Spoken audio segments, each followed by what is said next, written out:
أرسلنا إلى أمم من قبلك فأخذناهم بالبأساء والضراء لعلهم يتضرعون فلولا إذ جاءهم بأسنا تضرعوا ولكن قست قلوبهم وزين لهم الشيطان ما كانوا يعملون فلما نسوا ما ذكروا به فتحنا عليهم أبواب كل شيء حتى إذا فرحوا بما أوتوا أخذناهم بغتة فإذا هم مبلسون فقطع دابر القوم الذين ظلموا والحمد لله رب العالمين قل أرأيتم إن أخذ الله سمعكم وأبصاركم وختم على قلوبكم من إله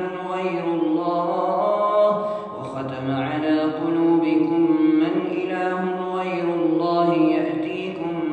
به انظر كيف نصرف الآيات ثم هم يصدفون قل أرأيتكم إن أتاكم عذاب الله بغتة أو جهرة هل يهلك إلا القوم الظالمون وما نرسل المرسلين إلا مبشرين ومنذرين فمن آمن وأصلح فلا خوف عليهم ولا هم يحزنون والذين كذبوا بآياتنا يمسهم العذاب بما كانوا يفسقون قل لا أقول لكم عندي خزائن الله ولا أعلم الغيب ولا أقول لكم إني ملك إن أتبع إلا ما يوحى إلي قل هل يستوي الأعمى والبصير أفلا تتفكرون وأنذر به الذين يخافون أن يحشروا إلى ربهم ليس لهم من دونه ولي ولا شفيع لعلهم يتقون ولا تطرد الذين يدعون ربهم بالغداة والعشي يريدون وجهه ما عليك من حسابهم من شيء وما من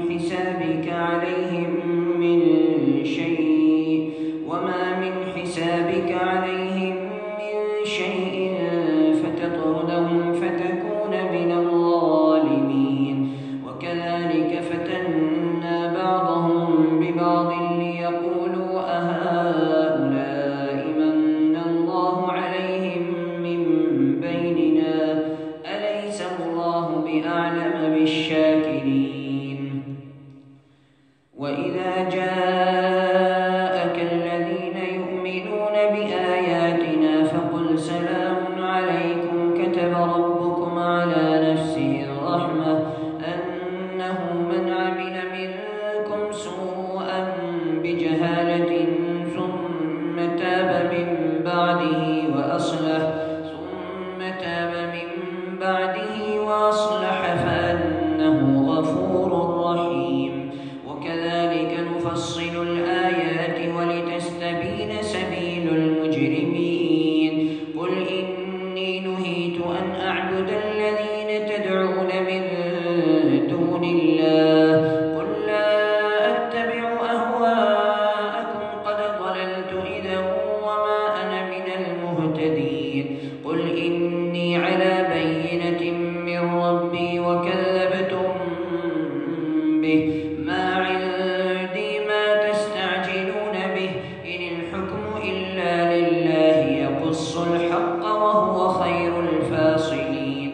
قل لو أن عندي ما تستعجلون به لقضي الأمر بيني وبينكم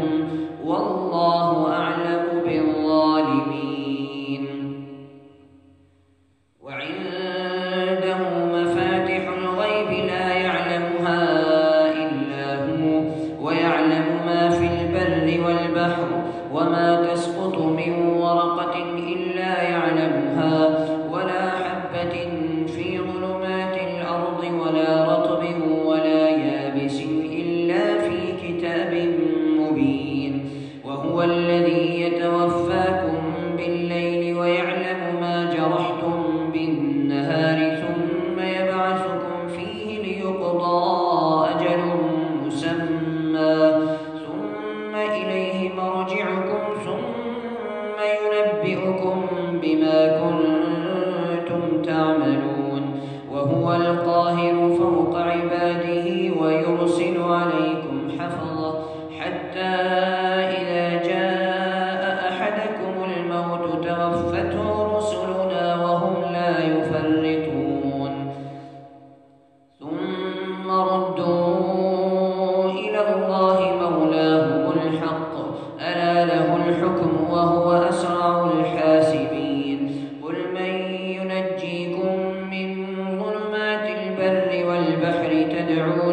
تدعونه تضرعا وخفية لئن أنجانا من هذه لنكونن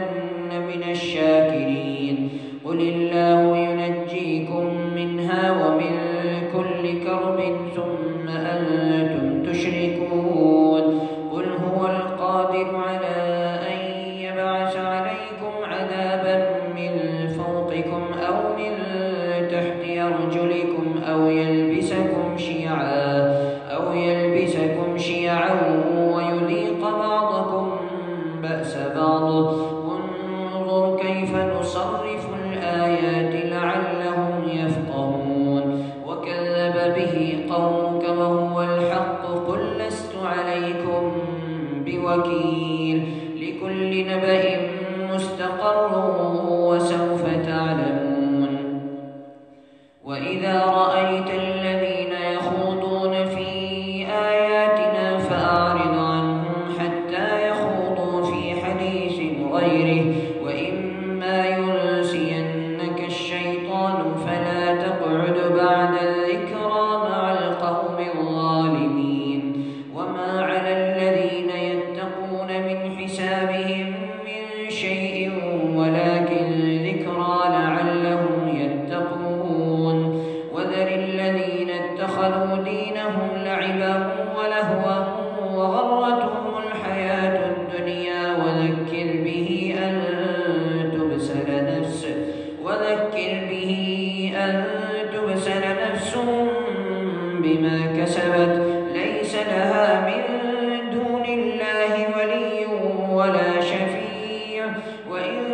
تعدل كل عدل لا يؤخذ منها أولئك الذين أبسلوا بما كسبوا لهم شراب من حميم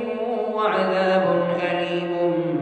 بما كانوا يكفرون قل أندعو من دون الله ما لا ينفعنا ولا يضرنا ونرد على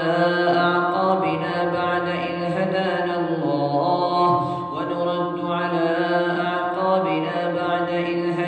الله كالذي استهوته الشياطين في الأرض حيران له أصحاب يدعونه إلى الهدى ائتنا قل إن هدى الله هو الهدى وأمرنا لنسلم لرب العالمين وأن أقيموا الصلاة واتقوه وهو الذي إليه تحشرون وهو الذي خلق السماوات والأرض بالحق ويوم يقول كن فيكون قوله الحق وله الملك يوم ينفخ في الصور عالم الغيب والشهادة وهو الحكيم الخبير وإذ قال إبراهيم لأبيه آزر أتتخذ أصناما آلهة إني أراك وقومك في ضلال مبين وكذلك نري إبراهيم ملكوت السماوات والأرض وليكون من الموقنين فلما جن عليه الليل رأى كوكبا قال هذا ربي فلما أفل قال لا أحب الآفلين فلما رأى القمر بازغا قال هذا ربي فلما أفل قال لئن لم يهدني ربي لأكونن من القوم الضالين فلما رأى الشمس بازغة قال هذا ربي هذا أكبر فلما أفلت قال يا قوم إني بريء مما تشركون إني وجهت وجهي للذي فطر السماوات والأرض حنيفا وما أنا من المشركين وحاجه قومه قال أتحاجوني في الله وقد هدان ولا أخاف ما تشركون به إلا أن يشاء ربي شيئا وسع ربي كل شيء علما أفلا تتذكرون وكيف أخاف ما أشركتم ولا تخافون أنكم أشركتم بالله ما لم ينزل به عليكم سلطانا فأي الفريقين أحق بالأمن إن كنتم تعلمون الذين آمنوا ولم يلبسوا إيمانهم بظلم أولئك لهم الأمن وهم مهتدون وتلك حجتنا آتيناها إبراهيم على قومه نرفع درجات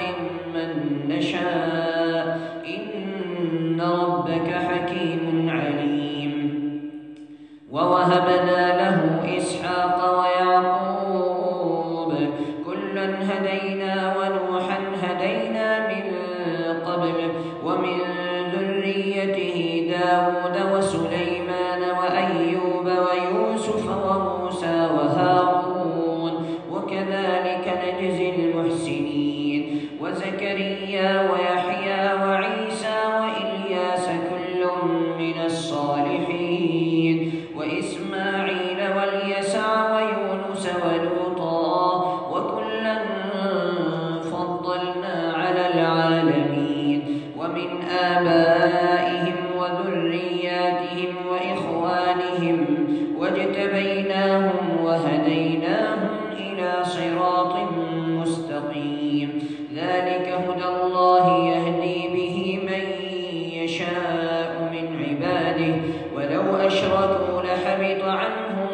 ما كانوا يعملون أولئك الذين آتيناهم الكتاب والحكم والنبوة فإن يكفر بها هؤلاء فقد وكلنا بها قوما ليسوا بها بكافرين أولئك الذين هدى الله فبهداه مقتده قل لا أسألكم عليه أجرا إن هو إلا ذكرى للعالمين وما قدر الله حق قدره إذ قالوا ما أنزل الله على بشر من شيء قل من أنزل الكتاب الذي جاء به موسى نورا وهدى للناس تجعلونه قراطيس تبدونها وتخفون كثيرا وعلمتم ما لم تعلموا أنتم ولا آباؤكم قل الله ثم ذرهم في خوضهم يلعبون وهذا كتاب أنزلناه مبارك مصدق الذي بين يديه ولتنذر أم القرى ومن حولها والذين يؤمنون بالآخرة يؤمنون به وهم على صلاتهم يحافظون ومن أظلم ممن افترى على الله كذبا أو قال أوحي إلي ولم يوح إليه شيء ومن قال سأنزل مثل ما أنزل الله ولو ترى إذ الظالمون في غمرات الموت والملائكة باسطوا أيديهم أخرجوا أنفسكم اليوم تجزون عذاب الهون بما كنتم تقولون على الله غير الحق وكنتم عن آياته تستكبرون ولقد جئتمونا فرادا كما خلقناكم أول مرة وتركتم ما خولناكم وراء ظهوركم وما نرى معكم شفعاءكم الذين زعمتم أنهم فيكم شركاء لقد تقطع بينكم وضل عنكم ما كنتم تزعمون إن الله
ومن النخل من طلعها قنوان دانية وجنات من أعناب ومن النخل من طلعها قنوان دانية وجنات من أعناب والزيتون والرمان مشتبها وغير متشابه انظر إلى ثمره إذا أثمر وينعه إن في ذلكم لآيات لقوم يؤمنون وجعلوا لله شركاء الجن وخلقهم وخرقوا له بنين وبنات بغير علم سبحانه وتعالى عما يصفون بديع السماوات والأرض أنى يكون له ولد ولم تكن له صاحبة وخلق كل شيء وهو بكل شيء عليم ذلكم الله ربكم لا إله إلا هو خالق كل شيء فاعبدوه وهو على كل شيء وكيل لا تدركه الأبصار وهو يدرك الأبصار وهو اللطيف الخبير قد جاءكم بصائر من ربكم فمن أبصر فلنفسه ومن عمي فعليها وما أنا عليكم بحفيظ وكذلك نصرف الآيات وليقولوا درست ولنبينه لقوم يعلمون اتبع ما أوحي إليك من ربك لا إله إلا هو وأعرض عن المشركين ولو شاء الله ما أشركوا وما جعلناك عليهم حفيظا وما أنت عليهم بوكيل ولا تسبوا الذين يدعون من دون الله فيسبوا الله عدوا بغير علم كذلك زينا لكل أمة عملهم ثم إلى ربهم مرجعهم فينبئهم بما كانوا يعملون وأقسموا بالله جهد أيمانهم لئن جاءتهم آية ليؤمنن بها قل إنما الآيات عند الله وما يشعركم أنها إذا جاءت لا يؤمنون ونقلب أفئدتهم وأبصارهم كما لم يؤمنوا به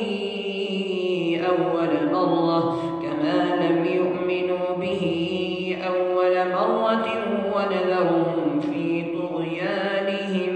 يعمهون. Thanks for watching. Don't forget to like, comment, share and subscribe to Al Wahid channel.